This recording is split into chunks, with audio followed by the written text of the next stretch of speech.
کرنے کی ترغیب دیتا ہے۔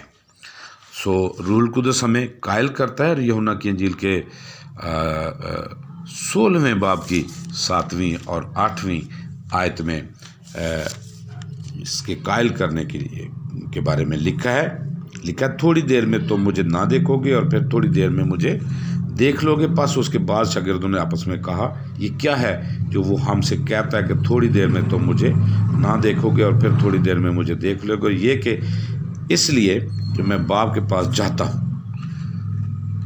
قائلیت بخشتا ہے جب ہم روح القدس کی تحریک سے کسی سے بات کرتے ہیں تو لوگ تبدیل ہوتے ہیں، زندگیاں تبدیل ہوتی ہیں، اور وہ خداوند کے پاس آتے ہیں۔ وہ حکم کرتا ہے۔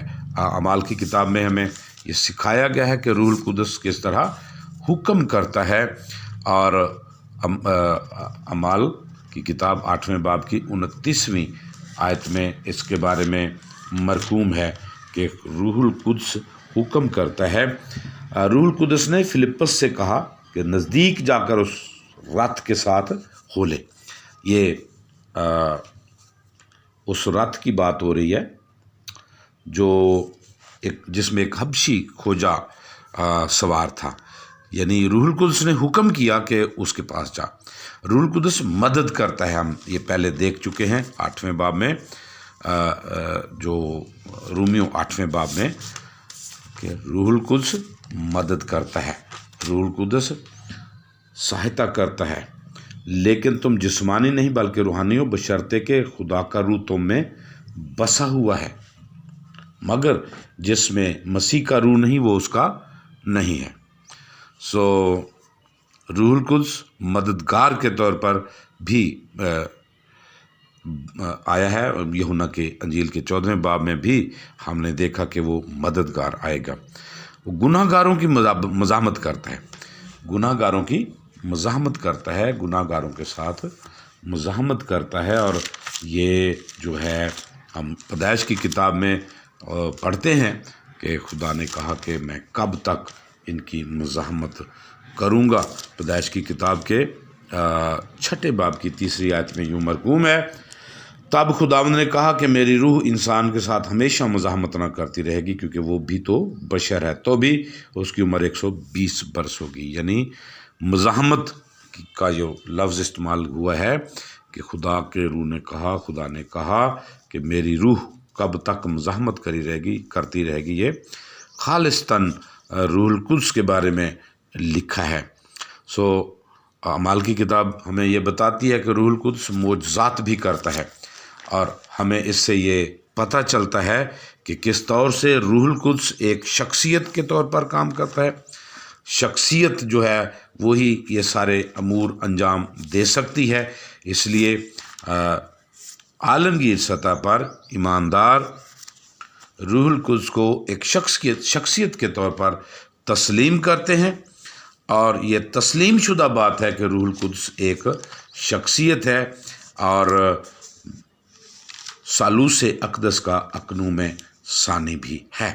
اور پھر ہم دیکھیں گے کہ روح القدس جو ہے بائبل مقدس میں ایسے واقعات بھی درج ہیں، ایسی واقعات لکھے گئے ہیں جہاں پر مصروف دکھایا گیا ہے روح القدس کو مصروف کار رہنے سے ہی کوئی کسی شخص کی شخصیت کو ہم یہ کہہ سکتے ہیں کہ یہ ایک شخصیت ہے، تو مصروف ہے، یہ کام کرتا ہے، شخصیت کو ظاہر کرتا ہے کہ یہ روح القدس ہے۔ سو آج اعمال کی کتاب کے 10ویں باب کی 19ویں سے 21ویں آیت کو پڑھیں تو یہاں پر یہ لکھا گیا ہے، روح نے ان سے کہا کہ دیکھ 3 آدمی تجھے پوچھ رہے ہیں، بس اٹھ کر نیچے جا اور بے کھٹ کے ان کے ساتھ ہو لے، کیونکہ میں نے ہی ان کو بھیجا ہے۔ پطرس نے اتر کر ان آدمیوں سے کہا، دیکھو جس کو تم پوچھتے ہو وہ میں ہی ہوں، تم کس سبب سے آئے ہو؟ یہاں پر واضح طور پر ہمیں نظر آتا ہے کہ روح القدس کام کرتا ہے، اور پھر اس کی تابع فرمانی بھی کی جا سکتی ہے، ہمیں اس کی تابع فرمانی کرنی چاہیے۔ پطرس نے روح القدس کی تابع فرمانی کی اور جا کر ان لوگوں سے ملا۔ روح القدس سے جھوٹ بھی بولا جا سکتا ہے، یہ بھی ایک بڑی بات ہے جو ہم کر سکتے ہیں۔ اور اعمال کی کتاب کے 5ویں باب میں ہم دیکھتے ہیں کہ کس طرح سے روح القدس سے جھوٹ بولا گیا۔ یہاں پر جو واقعہ بیان کیا گیا وہ حنانیہ اور سفیرہ کا ہے۔ آپ سب اس سے واقف ہیں کہ کس طرح انہوں نے روپے رکھ لیے زمین بیچ کر، اور جب ان سے پوچھا گیا تو انہوں نے انکار کیا کہ اتنے ہی کی بیچی ہے۔ تو پطرس نے کہا کہ تم نے روح القدس سے جھوٹ بولا، اور وہ وہیں پر مر گئے۔ روح القدس کی مخالفت کی جا سکتی ہے، مخالفت بھی روح القدس کی جا سکتی ہے، اور اعمال کی کتاب کے 7ویں باب میں اور اس کی 51ویں آیت میں ہم یہ دیکھتے ہیں کہ کس طرح سے روح القدس کی مخالفت کی گئی۔ اور یہاں پر اعمال کی کتاب کا مصنف یہ لکھتا ہے، آیت میں لکھا ہے کہ اے گردن کشو اور دل اور کان کے نامختونو، تم ہر وقت روح القدس کی مخالفت کرتے ہو، جیسے تمہارے باپ دادا کرتے تھے ویسے ہی تم بھی کرتے ہو۔ یہاں سے یہ بات واضح ہوتی ہے، ثابت ہوتی ہے کہ روح القدس کی مخالفت بھی کی جا سکتی ہے، اور بہت سارے انسانوں نے روح القدس کی مخالفت کی بھی۔ روح القدس رنجیدہ بھی ہوتا ہے، اس کو رنجیدہ بھی کیا جا سکتا ہے۔ اور افسیوں کے خط کا مصنف مقدس پولس رسول افسیوں کے خط میں اس کے 4 باب کی 30ویں آیت میں ہمیں یہ بتاتا ہے کہ کس طرح سے روح القدس کی مخالفت کی گئی، اور اس کو رنجیدہ کیا جا سکتا ہے۔ افسیوں اور اس کا 4 باب اور اس کی 30ویں آیت میں یوں مرقوم ہے، اور خدا کے پاک روح کو رنجیدہ نہ کرو جس سے تم پر مخلصی کے دن کے لیے مہر ہوئی ہے۔ گویا کہ ہم اپنے کام سے، اپنے الفاظ سے، اپنے چال چلن سے بھی پاک روح کو رنجیدہ کر سکتے ہیں۔ جب پاک روح رنجیدہ ہوتا ہے تو ہم سے الگ ہو جاتا ہے، اس کو بجھایا بھی جا سکتا ہے۔ اور یاد رکھیں کہ روح بجھ جاتا ہے، یعنی وہ ہمارے اندر پھر کام نہیں کرتا، علیحدہ ہو جاتا ہے۔ ضروری ہے کہ ہم روح القدس کو نہ تو رنجیدہ کریں، نہ اس کی مخالفت کریں، نہ اس سے جھوٹ بولیں، اور بلکہ اس کی تابع فرمانی کریں۔ تابع فرمانی کر کے ہم خدا کے نام کو جلال دے سکتے ہیں۔ جب ہم روح القدس کی تابع فرمانی کرتے ہیں، جب ہم اس کی بات کو مانتے ہیں، تو پھر خدا ہمیں ان برکات سے نوازتا ہے جو ہمیں وہ دینا چاہتا ہے۔ دوسرے تسلنیکیوں کے 5ویں باب کی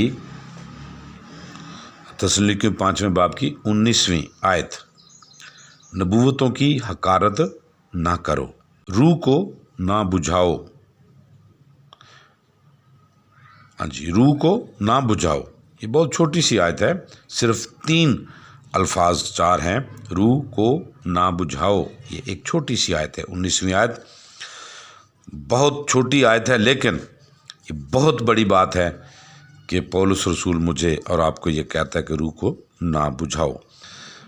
تاہم روح القدس کے خلاف کفر بکا جا سکتا ہے۔ متی کی انجیل میں خداوند یسوع مسیح کے یہ الفاظ ہیں کہ جو شخص خدا کے بیٹے کی تکفیر کرے گا اس کا گناہ بھی معاف ہوگا، جو خدا باپ کی تکفیر کرے گا اس کا بھی گناہ معاف ہوگا، لیکن خدا روح القدس کے وسیلے سے خدا روح القدس کے خلاف جو گناہ کرے گا اس کے لیے معافی نہیں ہے، اس کے لیے ابدی دروازہ بند ہو جائے گا، معافی کا ابدی دروازہ۔ روح القدس مسیح کے وسیلے سے توبہ کے لیے قائل کر کے معافی اور ابدی زندگی کا دروازہ کھول دیتا ہے، مگر جو خدا باپ اور بیٹے کی تکفیر کرتے ہیں خدا روح القدس کے وسیلے سے معاف کیے جا سکتے ہیں، لیکن جو خدا روح القدس کے برخلاف گناہ کرے گا اس کے لیے معافی اور ابدی زندگی کا دروازہ بند ہو جائے گا۔ روح القدس سے وابستہ جتنے بھی کام ہیں بائبل مقدس میں جو ہم نے بیان کیے ہیں، اس سے روح القدس کی شخصیت ظاہر ہوتی ہے۔ سو ہمیں یہ یاد رکھنے کی ضرورت ہے آج کہ روح القدس ایک شخصیت ہے، اور یہ اقنوم ثانی ہے تثلیث کا، خدائے ثالوث کا اقنوم ثانی ہے، تیسرا اقنوم ہے، اور یہ کامل خدا ہے، کامل شخصیت رکھتا ہے، اور یہ ایک مصروف کار رہتا ہے، اور اس میں ہم نے پڑھنا ہے۔ یہ ہمیں سکھاتا ہے، ہمیں سنبھالتا ہے، ہماری مدد کرتا ہے، رہنمائی کرتا ہے، قائل کرتا ہے، حکم کرتا ہے، مدد کرتا ہے، مزاحمت کرتا ہے، گناہ گاروں کی معجزات بھی کرتا ہے، تابع فرمانی کی جا سکتی ہے، جھوٹ بولا جا سکتا ہے، اس کی مخالفت کی جا سکتی ہے، رنجیدہ ہو سکتا ہے، بجھایا جا سکتا ہے، اور اس کی بے عزتی کی جا سکتی ہے، اس کے خلاف کفر بھی بکا جا سکتا ہے۔ سو ہمیں اس بارے میں اس لینٹ سیزن میں ہمیں الرٹ رہنا چاہیے کہ کہیں ہم خدا روح القدس کے برخلاف کوئی گناہ نہ کریں، اور ہم اس ابدی نجات سے بھی کہیں ہاتھ نہ دھو بیٹھیں۔ خداوند آپ سب کو اس کلام کے وسیلے سے برکت بخشے، باپ، بیٹے اور روح القدس کے نام سے، آمین۔